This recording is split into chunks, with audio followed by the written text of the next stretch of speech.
Captain Sarah Chun had seen her share of abandoned worlds during her 15 years in the Terran Deep Space Exploration Corps, but Zalani Prime made her stomach turn in ways that defied her professional composure. The planet hung before the view screen of the TSS Meridian like a wounded animal, its once blue oceans now a sickly green, its continents scarred by massive craters that spoke of deliberate orbital bombardment. "Ma'am," Lieutenant Torres called from the communication station, his voice tight with confusion. "I'm picking up life signs. Thousands of them. But they're all concentrated in one area about 50 kilometers south of what used to be their capital city." Sarah frowned, pulling up the tactical display on her command console. The readings made no sense. According to their intelligence briefings, Zalani Prime had been evacuated 6 months ago when the Galactic Council declared it a Class X hazard zone. Every living soul should have been relocated to the colony ships that had departed for the Outer Rim territories. The planet should have been empty, left to die slowly as its ecosystem collapsed under the weight of whatever catastrophe had befallen it. "Could be survivors," suggested Commander Williams, her second in command. "Maybe some of them refused to leave or got left behind during the evacuation." Sarah nodded, but something felt wrong. The Zalani were known throughout the galaxy for their meticulous nature and their fierce protection of their young. The idea that they would abandon anyone, especially on a dying world, contradicted everything she knew about their culture. "Take us down," she ordered. "Full sensor sweep as we descend. I want to know what we're walking into before we set foot on that surface." The Meridian cut through the planet's thin atmosphere with barely a shudder, her advanced hull designed to handle far worse conditions than this. As they broke through the cloud cover, the devastation became apparent in horrifying detail.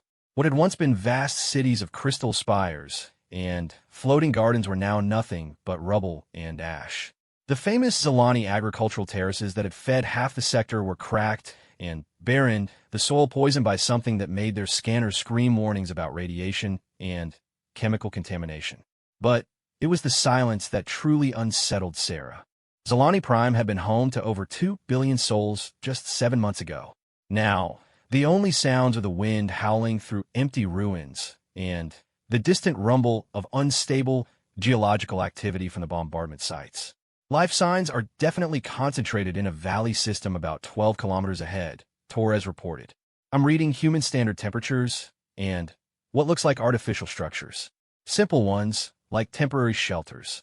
Sarah leaned forward in her chair, studying the readings more carefully. The life signs were strong, but there was something odd about them.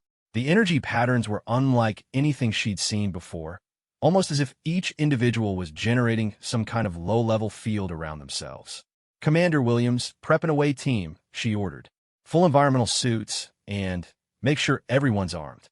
I don't like mysteries, especially on supposedly dead worlds." 20 minutes later, Sarah found herself trudging across the broken landscape of Zalani Prime, her boots crunching on crystallized sand that had once been part of someone's home. The away team spread out behind her in standard formation, their weapons ready but not raised. The Zalani had always been peaceful, but Sarah had learned long ago that desperate people could become dangerous very quickly. The valley appeared gradually as they crested a low ridge, and what Sarah saw there made her stop in her tracks. Spread across the valley floor were hundreds of small shelters, constructed from salvaged materials and what looked like crystallized plant matter. Smoke rose from cooking fires, and she could see figures moving between the structures with the purposeful gait of people going about their daily lives. But these weren't adults. Every single figure she could see was small, child-sized. And as her enhanced optics focused on the nearest group, she realized with growing horror that these weren't just any children. "My God," whispered Dr. Martinez, the team's xenobiologist. "Those are Zalani children. But look at their eyes." Sarah adjusted her scope and immediately understood what the doctor meant. Zalani eyes were normally a soft amber color, warm and expressive. The eyes staring back at her from the valley below glowed with an inner light that seemed to shift and pulse with every heartbeat. It was beautiful and terrifying at the same time. "Captain," Torres's voice crackled over the comm from the ship, urgency clear in his tone. "I'm reading massive energy spikes from the valley. Whatever's down there, it's reacting to your presence."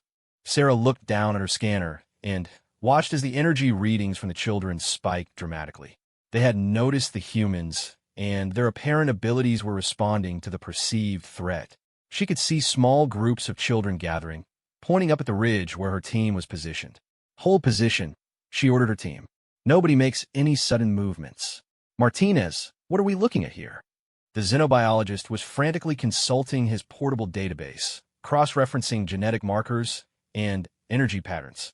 "Captain, according to these readings, these children are exhibiting signs of advanced psionic development. The kind of abilities that usually don't manifest until Zalani reach full maturity, and, even then, only in about 1% of the population."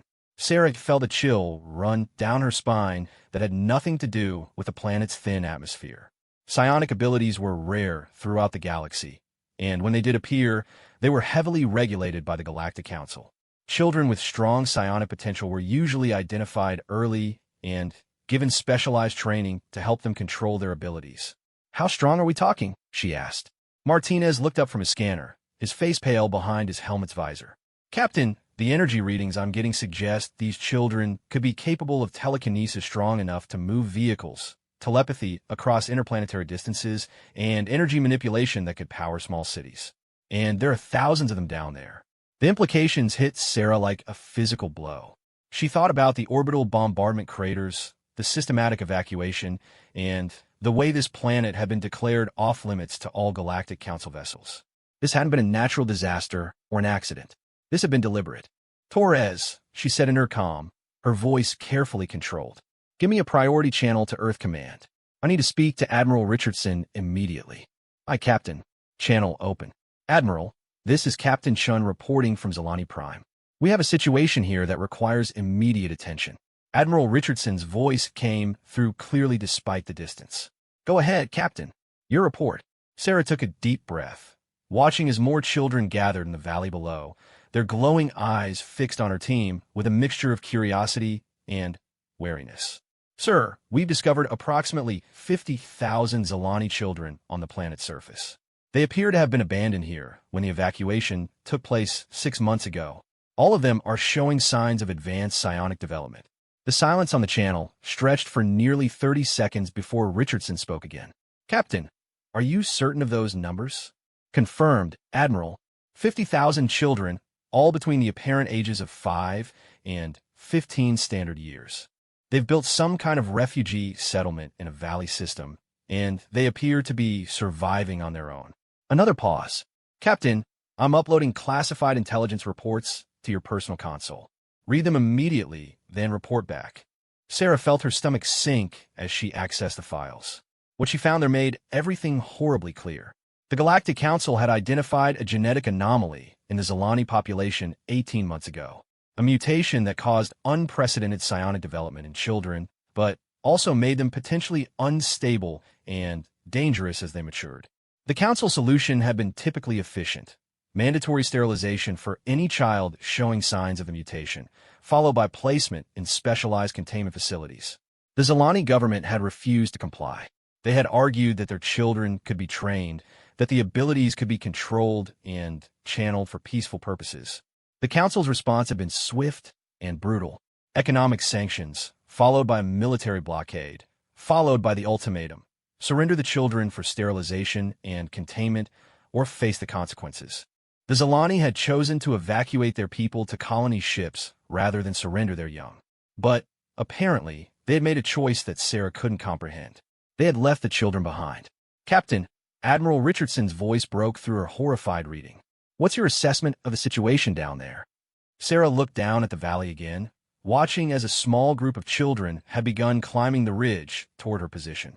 They moved with purpose, but without apparent fear, their glowing eyes bright with intelligence, and something that might have been hope. "Admiral," she said slowly, "these children are not dangerous. They're survivors. They've been abandoned on a dying world by their own people, left to starve because the galaxy decided their genetics made them too risky to live normal lives. And from what I can see, they've not only survived, but they've thrived. They've built a society, they're taking care of each other, and they're doing all while managing abilities that would terrify most adults. Captain, the Galactic Council was very clear about the threat these children represent. The psionic abilities documented in the reports could be weaponized in ways that would make them a threat to entire star systems. Sarah watched as the lead child, a young Zalani girl who couldn't have been more than 10 years old, approached her position. The girl raised one hand in what was clearly meant to be a peaceful greeting, and when she spoke, her voice carried clearly across the distance despite the thin atmosphere. "Hello, Sky People," the girl called out in accented but clear galactic standard. "Are you here to help us? Or are you here to take us away like the others wanted to?" Sarah felt her heart break a little at the simple question. Here was a child who had been abandoned by her own species, left to die on a poisoned world, asking strangers if they meant harm. The courage it took to approach unknown aliens showed a maturity that belied her apparent age. "Admiral," Sarah said quietly into her comm, "I need authorization to provide humanitarian aid. These children need food, medical attention, and transport off this dying world. Whatever the Council thinks about their abilities, they're still just kids." "Captain, the political ramifications of interfering with a Council decision. Sir, with respect, the Council decided to sterilize children for the crime of being born different. I don't give a damn about the political ramifications." Sarah cut the connection and signaled her team to lower their weapons. She walked slowly down the ridge toward the waiting children, her hands visible and empty. As she approached, more children emerged from the settlement, forming a loose circle around her, but maintaining a respectful distance. The girl who had first spoken stepped forward, and Sarah got her first close look at one of the children the galaxy had condemned. She was small even for a Zalani, with the characteristic blue-gray skin and delicate features of her species. But her eyes were extraordinary, swirling with patterns of light that seemed to reflect her thoughts and emotions. When she smiled, it was with the kind of warmth that transcended species barriers. "I am Kira," the girl said with formal politeness. "I speak for the settlement, because the elders chose me before they left. We have been waiting for someone to find us, but we were not sure if they would be friends or enemies." Sarah knelt down to bring herself closer to the girl's eye level, a gesture of respect she had learned during her years of first contact protocols. "I'm Captain Sarah Chun of the Terran Exploration Corps. We're here because we detected life signs on a planet that was supposed to be empty. We're not here to hurt anyone." Kira's eyes brightened, literally, as hope replaced wariness. "Terrans, humans, we have heard stories about your people. They say you are very good at protecting those who cannot protect themselves." "We try to be," Sarah said carefully. "Kira, can you tell me what happened here? Why are you and the other children alone?" The girl's expression grew sad, and several of the other children moved closer, as if offering comfort. "The Council of Stars said we were dangerous. They said our thoughts were too loud and our gifts too strong. They wanted to make us quiet, forever quiet. Our parents and elders argued, but the Council was stronger. So our people chose to leave, to find a new home where the Council could not reach us." "But why didn't they take you with them?" Kira looked confused by the question. "The ships could not hide from the Council if we were on them. Our gifts are too bright, too easy to detect. So the elders decided we should stay here until it was safe to come for us. They left teachers and caretakers, but the planet's sickness made them sick too. They tried to stay, but..." Sarah felt her heart clench as understanding dawned. The Zalani hadn't abandoned their children out of cruelty or fear. They had made an impossible choice, believing they could come back for them once they had established a new colony beyond the Council's reach. But the planet's deteriorating ecosystem had claimed the adult caretakers, leaving the children to survive on their own. "How long have you been alone?" "For months, 17 days, Kira replied with the precision of someone who had been counting every sunset. "But we are not really alone. We take care of each other. The older children help the younger ones, and our gifts help us find food and clean water. We are stronger together than we were apart." Sarah looked around at the faces surrounding her, seeing the same mixture of maturity and innocence in all of them. These children had faced abandonment, environmental disaster, and the daily struggle for survival, but they had not given up. They had built a community, developed survival strategies, and maintained hope that someone would eventually come for them. "Kira," she said gently, "would you and the others like to come with us? We can take you somewhere safe, somewhere you won't have to worry about food or shelter or being alone." The girl's eyes lit up with such joy that Sarah had to blink to clear her vision. But then Kira's expression grew thoughtful, and she turned to confer with the other children in Rapid Zalani. Sarah watched as what appeared to be a complex negotiation took place, with different children stepping forward to voice opinions and concerns. Finally, Kira turned back to her. Captain Shun, we would very much like to come with you. But we must ask, will your people try to make us quiet like the council wanted? Will we be prisoners, or will we be free to learn and grow? Sarah thought about the classified files she had just read, about the fear and prejudice that had led to this situation in the first place. She thought about the political complexities of harboring refugees that the Galactic Council considered dangerous, about the potential consequences for humanity if they chose to intervene. Then, she looked at Kira's hopeful face and made the easiest decision of her career. You'll be free, she said firmly. I can't promise it will be easy, and there will probably be people who are afraid of your abilities. But I can promise you that humanity will never, ever try to sterilize you or lock you away for being different. That's not who we are. Kira smiled, and for a moment her control over her psionic abilities slipped. Every child in the circle began to glow softly, their joy creating a light show that painted the entire valley in warm, golden colors. It was beautiful and magical and absolutely terrifying in its implications for what these children might be capable of when they reached full maturity. Sarah keyed her comm to ship-wide broadcast. All hands, prepare for immediate evacuation of 50,000 refugees. We're going to need every available space, and I want medical teams standing by. Torres, plot a course for Earth, best possible speed. Captain, came Williams's worried voice. The political situation is that we just found 50,000 children who were left to die because they were born different. Sarah cut him off. We're taking them home, and anyone who has a problem with that can file a complaint with my conscience. As her crew began preparations for the massive evacuation, Sarah watched Kira organize the other children with efficiency that would have impressed a veteran military officer. These children had been through hell, abandoned by their own people, and left to survive on a dying world. But they had not been broken by the experience. If anything, they seemed stronger for it. Sarah had no idea what challenges lay ahead, what political firestorms humanity would face for harboring refugees that the Galactic Council had marked for sterilization. But as she watched 50,000 children prepare to leave the only world they had ever known, trusting their lives to strangers who had promised them freedom, she knew that humanity had made the right choice. The galaxy was about to learn that when humans found children in need, politics became irrelevant. And perhaps, just perhaps, these remarkable young people would teach the universe something about the power of compassion over fear, of hope over prejudice. The evacuation would take hours, but for the first time in months, Kira and her companions would fall asleep knowing they were not alone. And for Sarah Chund, that made every political complication worth it. The journey to Earth took 3 weeks, during which the TSS Meridian was transformed from an exploration vessel into a floating refugee camp.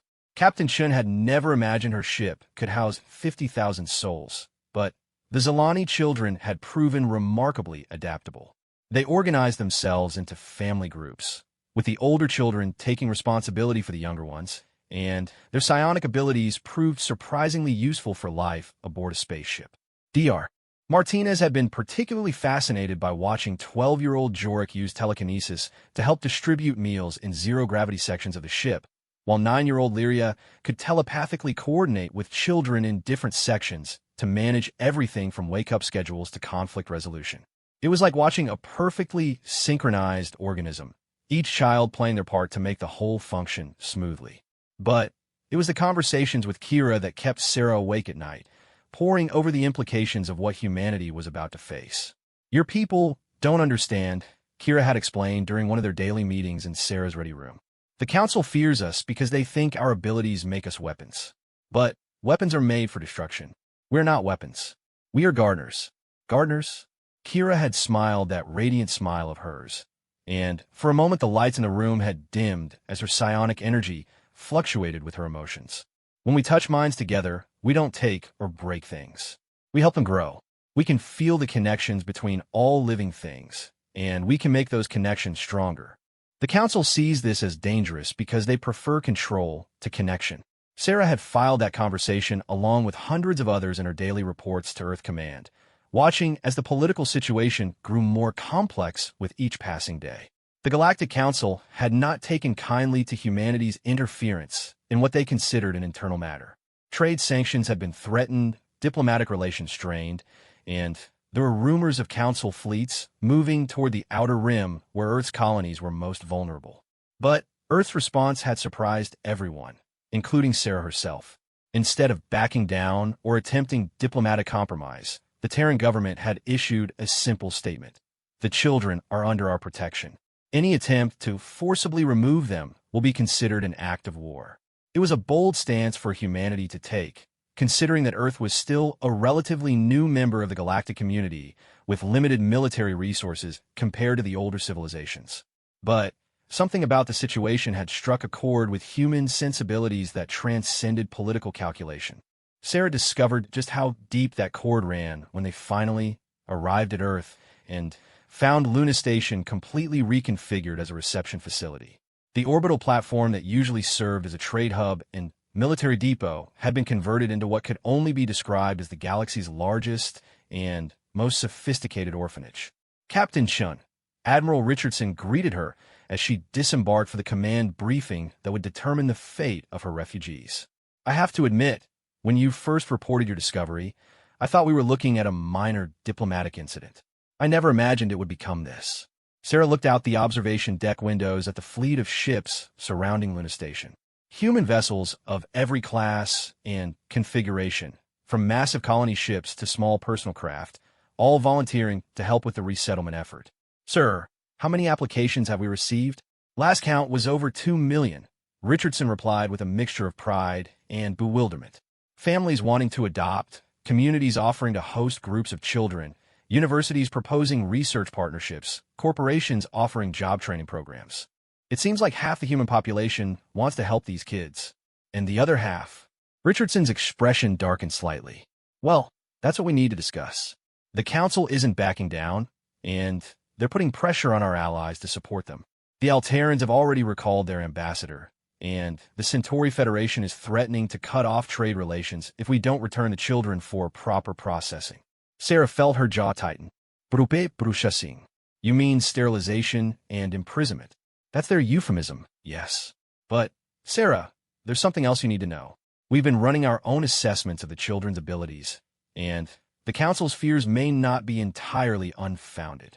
They walked together toward the secure briefing room, passing observation windows that showed groups of Zalani children playing in specially designed recreation areas.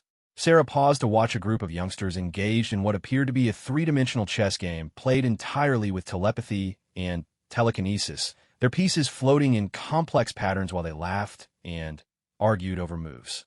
Admiral, those children survived on a dying world for 4 months, using their abilities to find food, purify water, and protect each other from environmental hazards.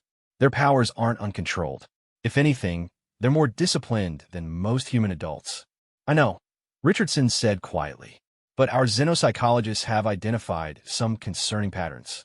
The children's psionic abilities are still growing, and the projections suggest that by the time they reach full maturity, they could be powerful enough to influence entire populations telepathically or manipulate matter on a scale that could reshape planetary environments. Sarah stopped walking, turning to face her superior officer. Sir, are you suggesting we should have left them to die? Of course not. But we need to be realistic about what we're dealing with. 50,000 beings who could potentially become more powerful than most of our technology. We need safeguards, protocols, training programs. We need to make sure they grow up to be productive citizens, not accidental dictators. They entered the briefing room to find it already occupied by an impressive array of officials. Representatives from Earth's major governments, military leaders, scientists, educators, and psychologists. At the center of the table sat a small, familiar figure with glowing eyes and an expression of patient dignity that belonged on someone much older. Kira, Sarah said in surprise. What are you doing here? The young Zalani girl smiled politely. Admiral Richardson invited me to speak for my people at this meeting. He thought it would be helpful if the adults who were making decisions about our future could hear our perspective directly. Sarah took her assigned seat, noting the mixture of fascination and nervousness on the faces around the table. Most of these people had probably never seen a psionic being in person, let alone one as young and articulate as Kira. Dr. Helena Vasquez, Earth's leading xenopsychologist, leaned forward with obvious interest. Kira, we've been discussing the growth projections for your abilities. Our models suggest that you and the other children will become exponentially more powerful as you mature. How do you feel about that? Kira tilted her head thoughtfully, a gesture that somehow managed to be both childlike and ancient. Dr.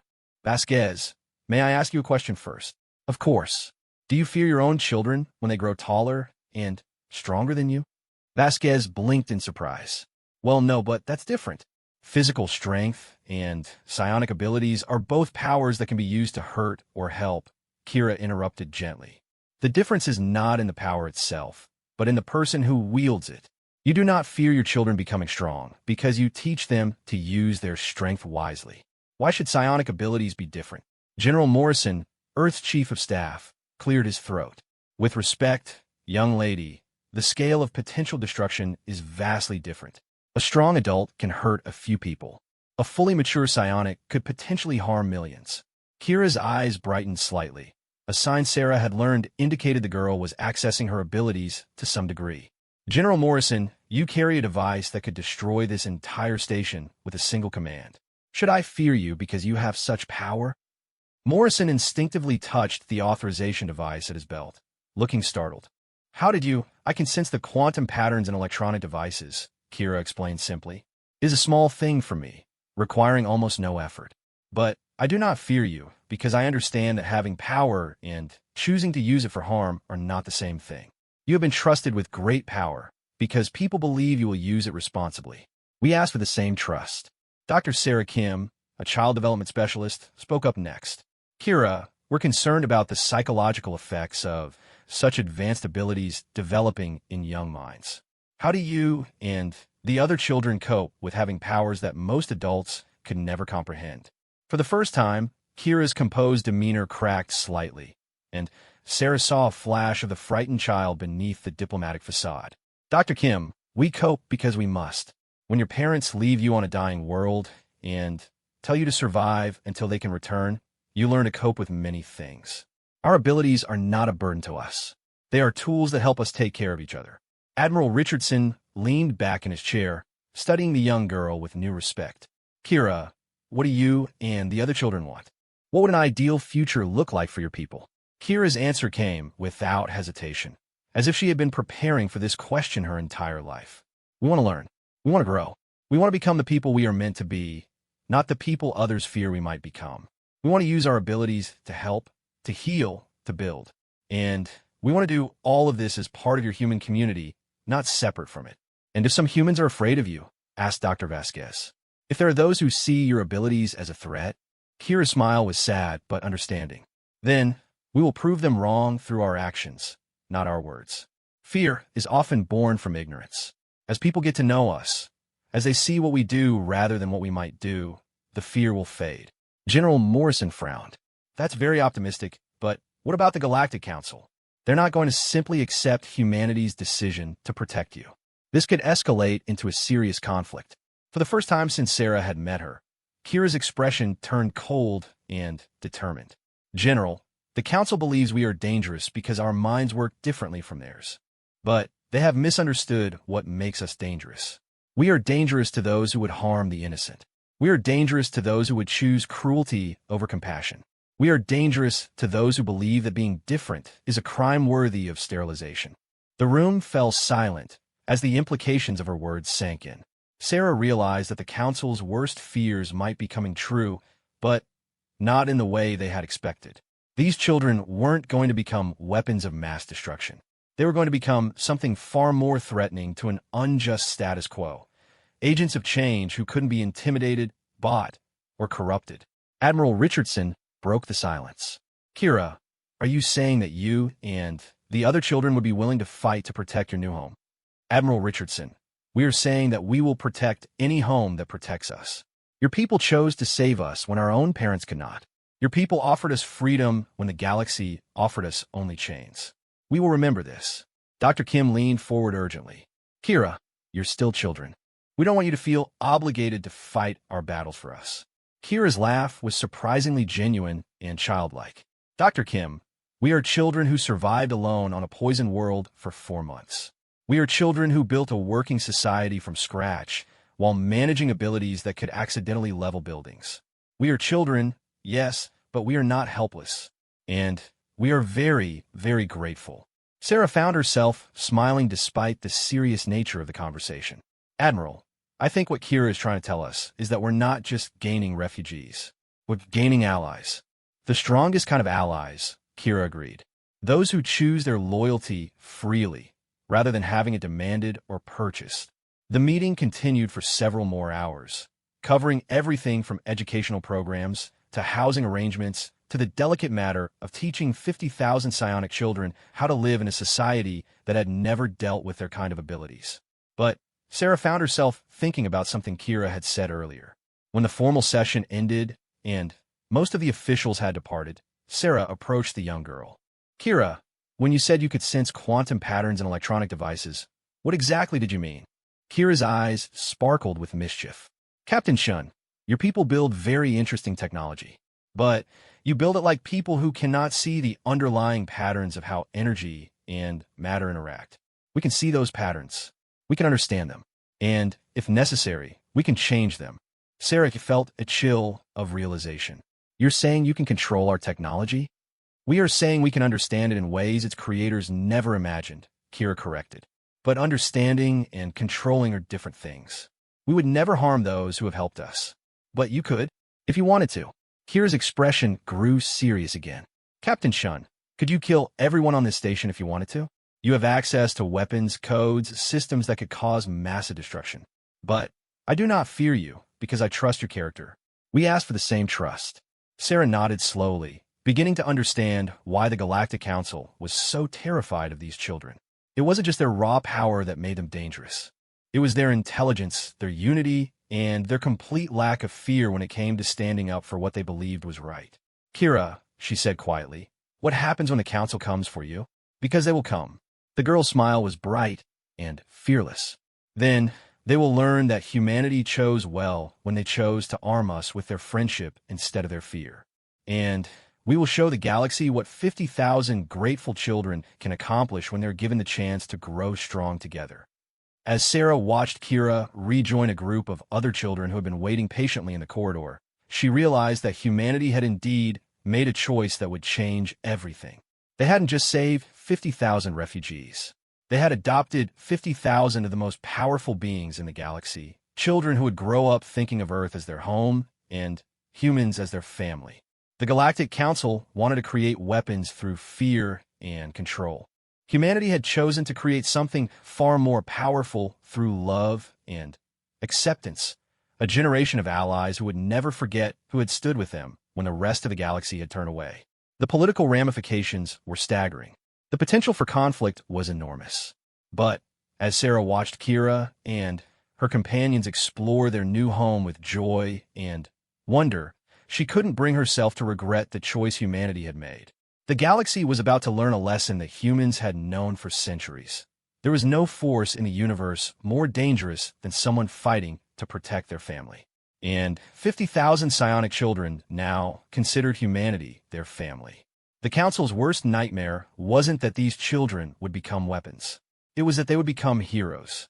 6 months after the Zalani children arrived at Luna Station, Dr. Elena Martinez was forced to completely rewrite everything she thought she knew about psionic development, interspecies psychology, and the fundamental nature of consciousness itself. What she discovered in her daily interactions with her young subjects would either revolutionize galactic understanding of mental abilities or get her branded as a dangerous radical by the scientific establishment. It started with something as simple as a mathematics lesson. She was working with a group of 8-year-olds in one of Luna Station's newly constructed classrooms, trying to gauge their understanding of basic concepts to develop appropriate curricula. The lesson was on geometric relationships, using simple shapes and spatial reasoning problems that should have been challenging but manageable for children their age. Instead, she watched in fascination as young Talon solved a 3-dimensional puzzle by visualizing its solution in the air above his desk, creating a perfect holographic projection using nothing but focused thought. His solution wasn't just correct, it was elegant, showing mathematical insights that wouldn't have been out of place in a graduate-level engineering course. Talon, she said carefully, how did you know to rotate the shape that way? The boy looked at her with the patient expression she had learned to recognize in all the Zalani children. The look that said they were trying to figure out how to explain something obvious to someone who couldn't see what they saw. Dr. Martinez, the shape wants to fit together. I can feel how the pieces are meant to connect. It's like listening to music and knowing which notes come next. That afternoon, Dr. Martinez found herself in an emergency consultation with the station's Educational Planning Committee, trying to explain why their carefully designed integration program needed to be completely reconsidered. The problem, she told the assembled group of teachers, psychologists, and administrators, is that we're thinking about this backwards. We've been trying to figure out how to teach these children to function in our society, but we should be asking how our society can evolve to accommodate what they're capable of. Professor James Wright, Luna Station's chief education officer, frowned at the stack of test results and behavioral assessments spread across the conference table. Elena, these scores are impossible. According to these assessments, we have 8-year-olds performing cognitive tasks at levels that should be beyond most adults, and they're doing it while simultaneously managing psionic abilities that require mental discipline we can barely comprehend. That's exactly my point, Martinez replied. We're trying to force extraordinary children into ordinary educational frameworks. It's like trying to teach someone to fly by giving them better running shoes. Captain Chun, who had requested to sit in on the meeting as the children's unofficial advocate, leaned forward with interest. Dr. Martinez, what are you suggesting? I'm suggesting that these children don't need to be taught how to integrate into human society. They need to be given the opportunity to show us what integration actually looks like when it's done right. To illustrate her point, Martinez activated the conference room's holographic display, showing footage from the previous week's activities. The images showed Zalani children working alongside human volunteers on various station maintenance projects, their abilities seamlessly integrated into tasks that would have required teams of trained technicians. Watch this, she said, highlighting a sequence where 12-year-old Kira was helping repair a damaged atmospheric processor. She's not just using telekinesis to move components. She's sensing the quantum-level stress patterns in the materials, identifying microfractures that our instruments missed, and coordinating with 3 other children to implement repairs that our best engineers said were impossible. The footage shifted to show a group of younger children in the station's hydroponics bay, their hands glowing softly as they encouraged plant growth through what appeared to be direct energy manipulation. In a matter of hours, they had increased crop yields by 30% while simultaneously improving the nutritional content of the produce. They're not struggling to adapt to our technology, Martinez continued. They're improving it. Every system they interact with becomes more efficient, more responsive, more intuitive. They're not just learning from us, they're teaching us. Professor Wright looked skeptical. Elena, that's all very impressive, but we still need to prepare these children for eventual independence. They can't spend their entire lives as curiosities or research subjects. James, that's exactly the point. They're already independent. They were running a functioning society while we were still traveling to find them. What they need from us isn't education in the traditional sense. They need partnership. Captain Chin nodded thoughtfully. Dr. Martinez, what would that partnership look like in practical terms? Martinez had been hoping someone would ask that question. She activated another series of holographic displays, showing detailed proposals that she had been developing based on months of observation and interaction with the children. We established joint research programs where human scientists and Zalani children work together as equals, each contributing their unique perspectives and abilities. We create integrated living communities where human families and Zalani youngsters share resources and responsibilities. We develop new technologies that combine human engineering with psionic capabilities. And, most importantly, we stop thinking of them as refugees we need to care for, and start thinking of them as partners in building something better than either of our species could achieve alone. The room fell silent as the implications of her proposal sank in. What she was suggesting wasn't just an educational program or a humanitarian effort. It was a fundamental reimagining of how 2 species could coexist and complement each other. Dr. Sarah Kim, who had been quietly reviewing the behavioral assessments, spoke up. Elena, the psychological profiles are equally remarkable. These children show none of the trauma responses we would expect from their experiences. Instead, they demonstrate resilience patterns, social cohesion, and emotional maturity that suggest their psionic abilities aren't just changing how they think, but how they feel and relate to others. Martinez nodded eagerly. Exactly. Their telepathic connections don't just allow them to communicate more effectively.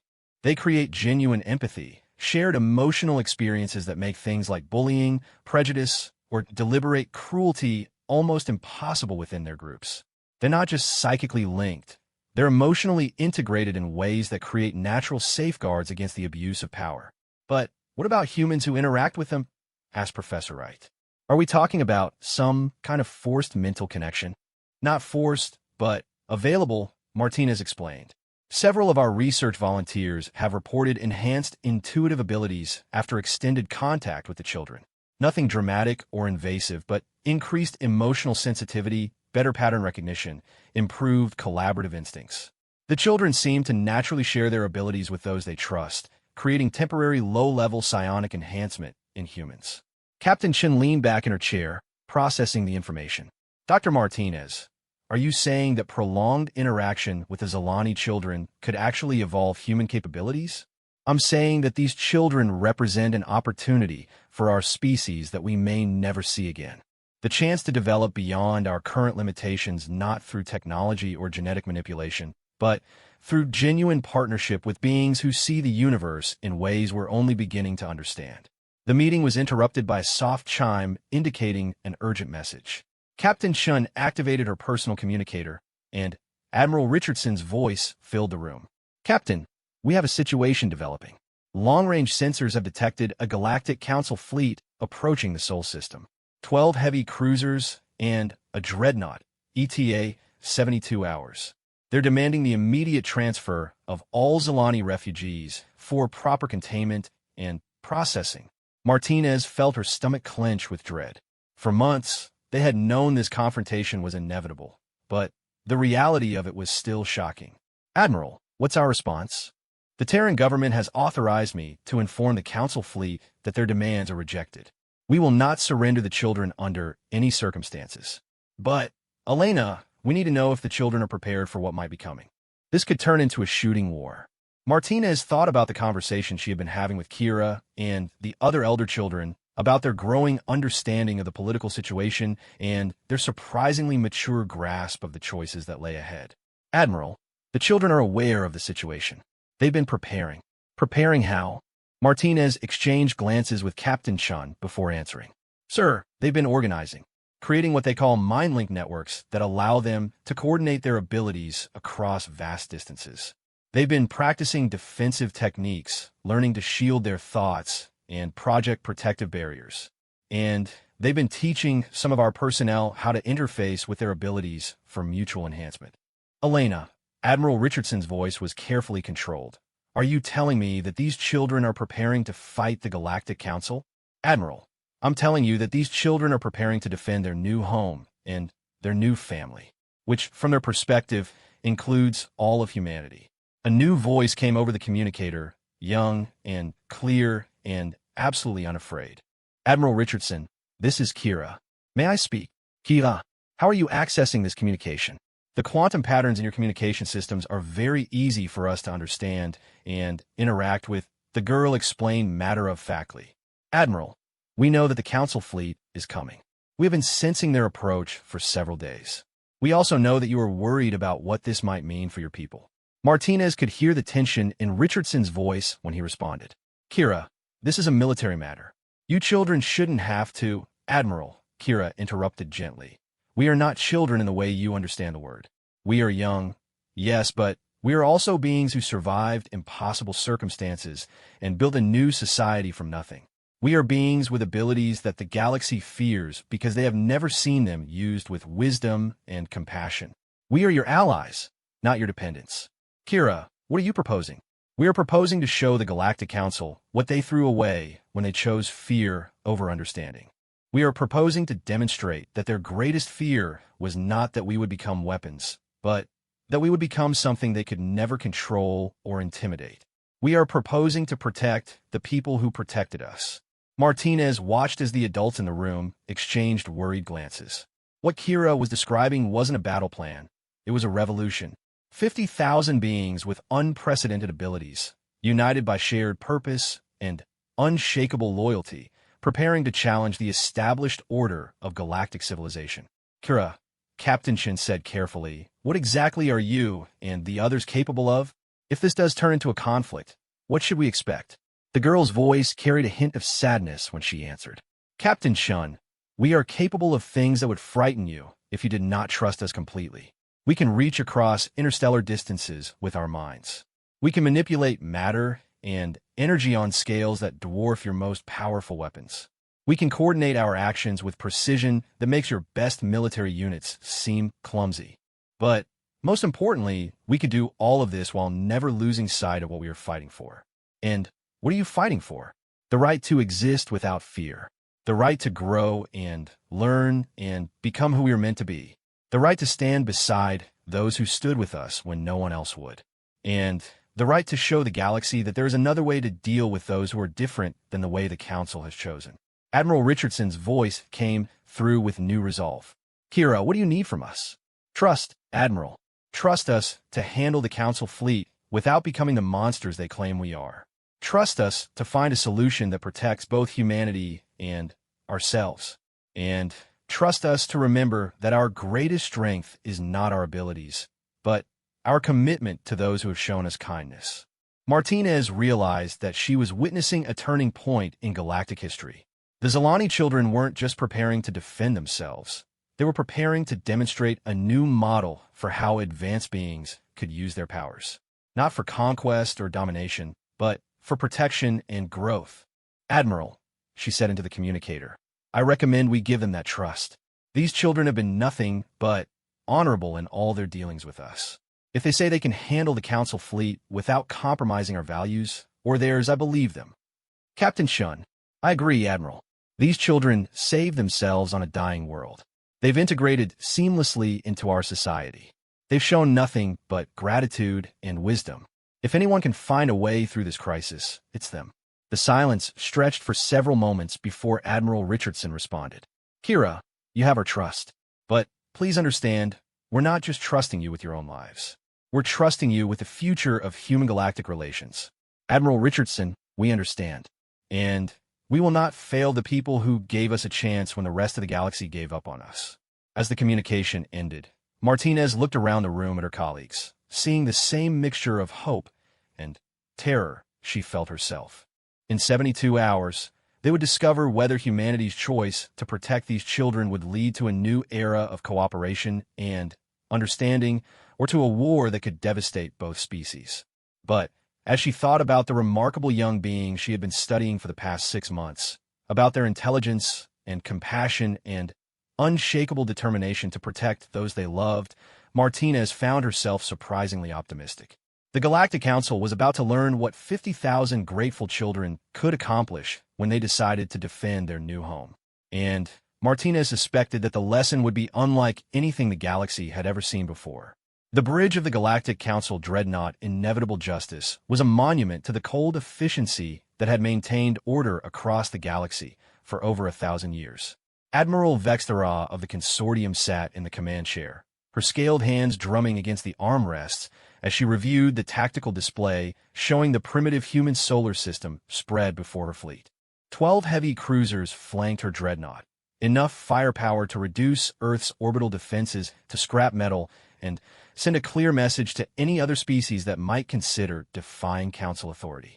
The humans had made their choice when they harbored the dangerous Zilani aberrants, and now they would face the consequences of that misguided compassion. Admiral, reported her tactical officer, we're receiving a transmission from the human homeworld. They're requesting a diplomatic meeting before we proceed with the retrieval operation. Vextera's mandibles clicked in amusement. Predictable. Display the transmission. The main screen shifted to show a human male in military uniform, his expression carefully neutral despite the obvious stress of the situation. Admiral Vextera, I am Admiral Richardson of the Terran Defense Force. I request the opportunity to discuss the situation regarding the Zilani refugees before any action is taken. There is nothing to discuss, Admiral Richardson, Vextera replied coldly. The Galactic Council has issued lawful orders for the immediate transfer of the dangerous aberrants currently harbored in your system. Compliance is not optional. Admiral, these are children who have committed no crimes and pose no threat to anyone. They have integrated peacefully into our society and deserve protection, not persecution. Vextara's laugh was harsh and grating. Admiral, your species' naivety regarding the nature of psionic aberrations is well documented. These beings are genetic anomalies with the potential to destabilize entire star systems. The Council's decision to contain and sterilize them is based on centuries of experience with such threats. Then, perhaps, came a new voice, young and clear, and somehow carrying perfectly across the void despite originating from no detectable transmission source. The Council's experience has been limited by their approach to the problem. Every officer on the bridge froze as the voice seemed to speak directly into their minds, bypassing their auditory systems entirely. Vextara felt her scales rise in alarm as she recognized the implications of what was happening. "Identify yourself," she demanded, though part of her already knew the answer. "I am Kira of the Zalani, speaking for the children you have come to collect."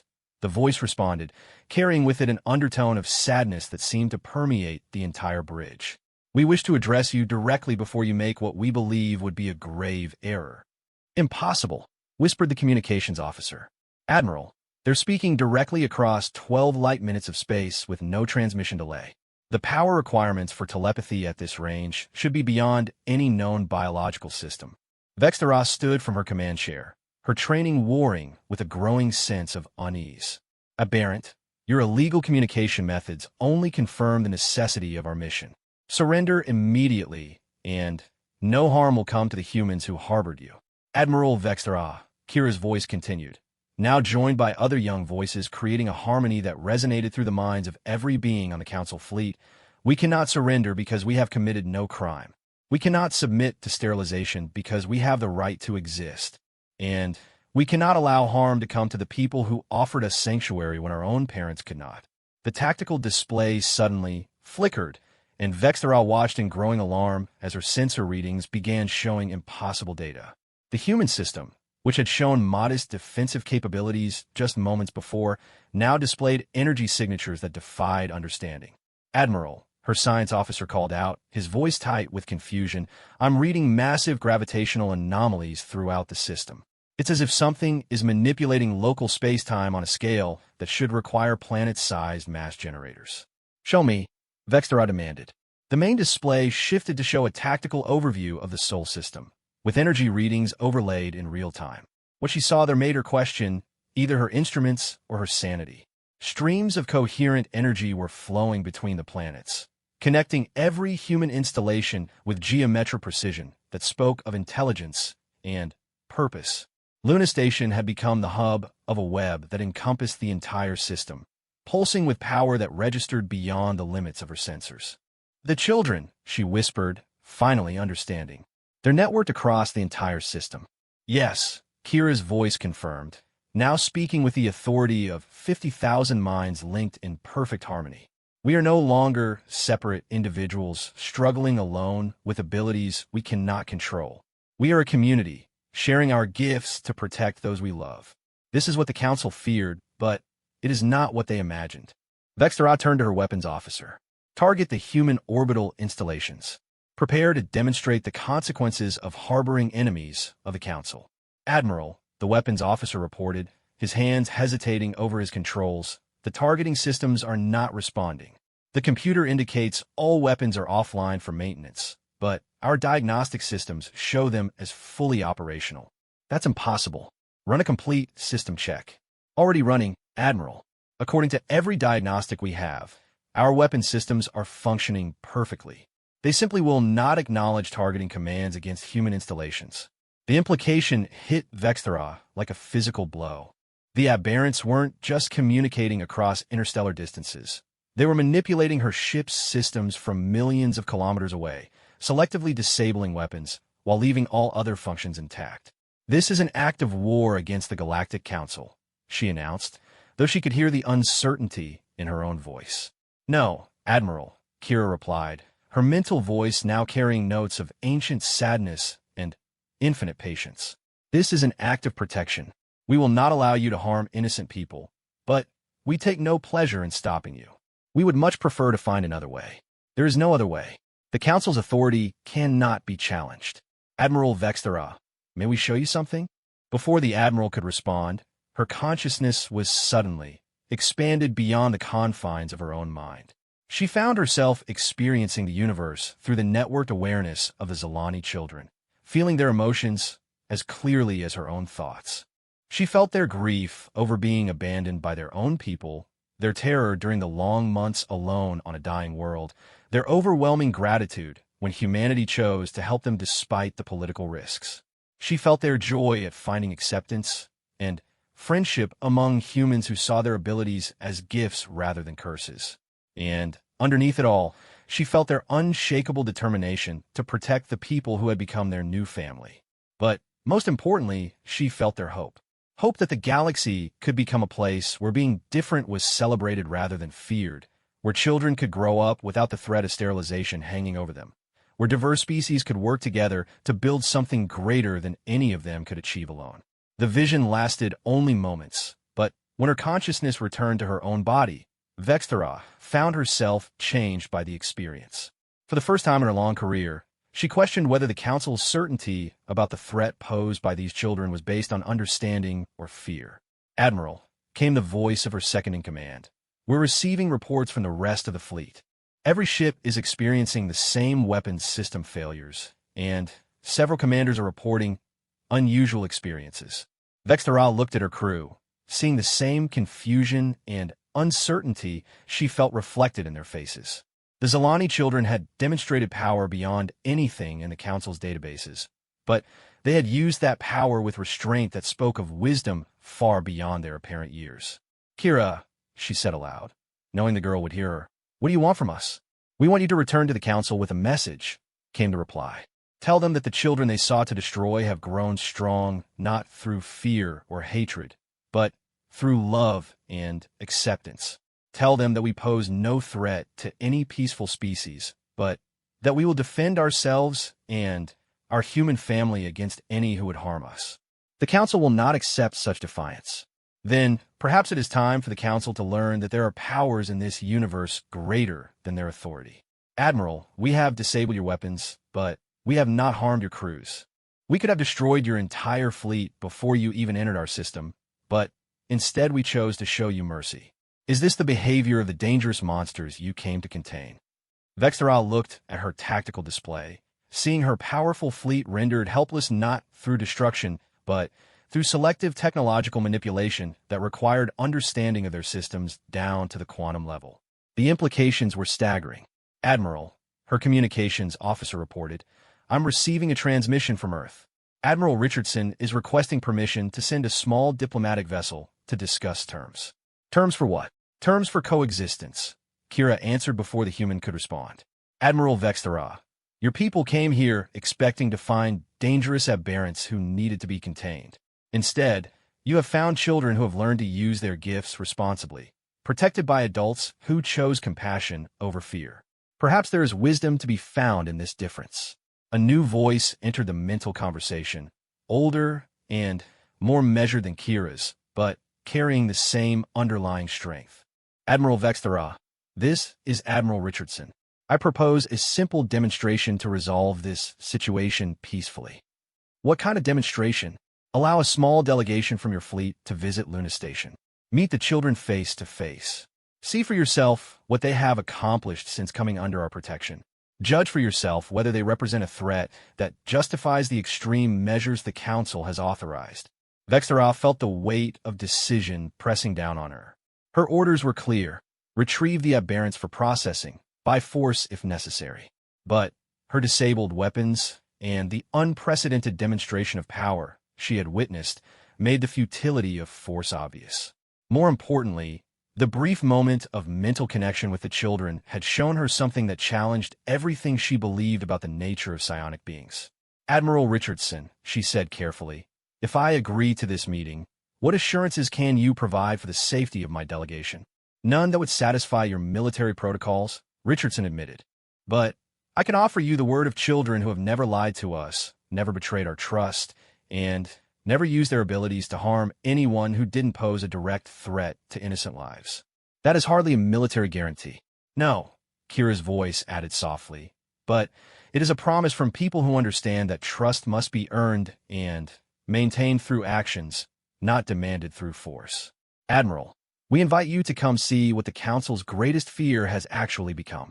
Vextera looked around her bridge at officers who were clearly struggling to process what they had experienced. These were veteran soldiers who had served in dozens of conflicts against various threats to galactic order. But none of them had ever faced opponents who defeated them through superior understanding rather than superior firepower, or who offered mercy after demonstrating overwhelming advantages. I will come, she decided. A small delegation, under full diplomatic immunity. Of course, Richardson agreed. Admiral Vextera, I think you're about to see something that will change your perspective on what these children represent. As Vextera prepared to leave her ship, she wondered if Admiral Richardson understood the full implications of what he was saying. If this meeting went as the humans seemed to expect, she wouldn't just be changing her perspective on the Zilani children. She would be forced to reconsider everything the Council believed about the proper relationship between power and responsibility, between authority and compassion, between fear and understanding. The children who had been condemned as genetic aberrants were about to get their chance to prove that the galaxy's greatest threats often came not from those who were different, but from those who refused to accept that difference could be strength rather than danger. And Vextera had the uncomfortable feeling that by the end of this diplomatic meeting, she would be carrying a message back to the Council that would challenge the foundation of everything they had built their authority upon. The question was whether the Council would be wise enough to listen, or whether their fear of change would force them down a path that would put them at war not just with humanity, but with 50,000 beings who had learned to turn love into the most powerful force in the galaxy. Admiral Vextera had commanded fleets through the burning debris of 3 major galactic conflicts, negotiated peace treaties with species so alien that communication required quantum translators, and witnessed the rise and fall of civilizations across her 2-century career. But nothing in her extensive experience had prepared her for walking through the corridors of Luna Station, watching human children and Zilani youngsters work together on projects that casually defied several fundamental laws of physics. The diplomatic delegation from the Council fleet followed behind her in various states of amazement and unease as their young guide. A 10-year-old human girl named Emma cheerfully explained the station's daily operations while simultaneously coordinating with her Zilani friend Jorik to adjust the environmental systems in real time to accommodate the different atmospheric preferences of their alien visitors. The really cool thing, Emma was saying as she led them through a section where the walls themselves seemed to pulse with soft, organic light, is that we're not just living together anymore. We're thinking together. Jorik and the others taught us how to share thoughts and feelings, and we taught them about human creativity and humor. It's like being part of a really big, really smart family. Dr. Sejvar, the Council's chief xenopsychologist, leaned down to the girl's level with professional interest. Emma, aren't you concerned about losing your individual identity when you share thoughts with the Zilani children? Emma giggled, a sound so innocently joyful that it seemed to physically brighten the corridor around them. Dr. Sejvar, that's like asking if I'm worried about losing myself when I talk to my mom. Sharing thoughts doesn't make you less yourself. It makes you more yourself because you understand yourself better when you see how others see you. Young Jorik nodded agreement, his eyes glowing with a gentle light that indicated active psionic use. Dr. Sejvar, when humans and Zilani minds touch, we do not lose our differences. We celebrate them. Human creativity helps us see solutions we would miss alone. Zilani intuition helps humans understand connections they could not see before. Together, we become more than either species could be separately. Admiral Vextera found herself studying the casual interaction between the 2 children with growing fascination. There was no hierarchy, no dominance, no sense that one species was superior to the other. Instead, there was a harmony that seemed to amplify the strengths of both while minimizing their individual weaknesses. Admiral Vextera came a familiar mental voice. Thank you for accepting our invitation. I hope what you see here will help you understand what we have become. The Admiral looked around until she spotted Kira approaching with a small group of both human and Zilani teenagers. The girl who had spoken across interstellar space with such authority looked perfectly ordinary now, just another young person moving through her daily routine. But Vexthera could sense the vast intelligence behind those glowing eyes and the carefully controlled power that made the air itself seem to hum with potential.